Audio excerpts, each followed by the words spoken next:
دەنگۆی ئەوە بڵاو بووە ڕەوشی تەندروستی بەڕێز ئۆجەلان ناسەقامگیریە یان باش نییە کە هەمومانە و ڕاستیە دەزانین دەوڵەتی شۆڤێنی و داگیرکەری تورکیا دەوڵەتی ئەکەپە ئەردۆغان کە لە ڕووی سەربازیەوە لە ڕۆژئاوا لە باشوور لە گارا شکستی هێنا و ئەوێت جەنگێکی دەرونی لەگەڵ گەلەکەمان بکە بەوەی کە ڕەوشی تەندروستی بەڕێز ئۆجەلان باش نییە. لە هەر چوار پارچەی کوردستان چالاکیەکانمان فشارەکانمان دەست پێ بکەین و فشارەکانمان لەسەر UN بێ لەسەر ئەمریکیەکان بێ لەسەر یەکێتی ئەوروپا بێ لەسەر جامیعەی عەرەبی بێ و چالاکی مەدەنی کە لە زووترین کاتە پارێزەرەکانی بەڕێز ئۆجەلان بتوانن سەردانی کەن.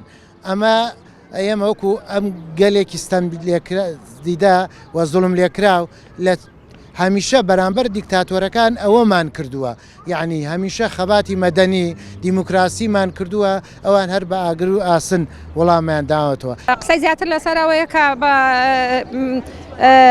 بەڕێز عەبدوڵڵا ئۆجەلان کە ماوەی 22 ساڵە لە زیندانایە، ئێمە نەمانتوانیەوە بە گشتگیری هەڵوێستێکمان هەبێ.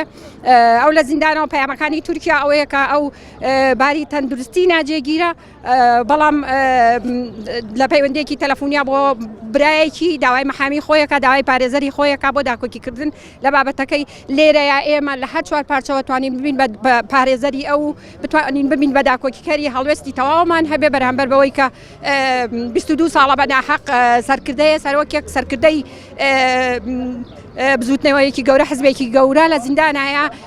کورد لە هیچ پارچەیەکەوە نابینم هەڵوێستێکی هەبێ، هەڵوێستێکی گشتگیر ئەوەکە کە ئێمە هەر هەمومان پارێزەری ئەوین بۆ ئازادکردنی لە زیندان. پەیامی من تەنها ئەوەیە بۆ هەموو لایەنە سیاسیەکان هەر هەمووی گشتگیر بن، هەر هەمومان ببین بە ئەندامێک کە هەڵوێست بین لە هەر چوار پارچەیە. من مەبەستم یەک پارچە نییە، کاری لەسەر بکرێ یەک پارچەی کوردستان لە هەر چوار پارچەیە بێت بە کوردستانی گەورە و کاری لەسەرکەین بۆ ئەوەی کە ئێمە بە مزاهرە و خۆپیشاندانی جەماوەری بتوانین ئەو داوایە بکەین لە دەستگاکانی نێودەوڵەتی تا بتوانین ئازادی بۆ ئەو دەستە بەرکەین.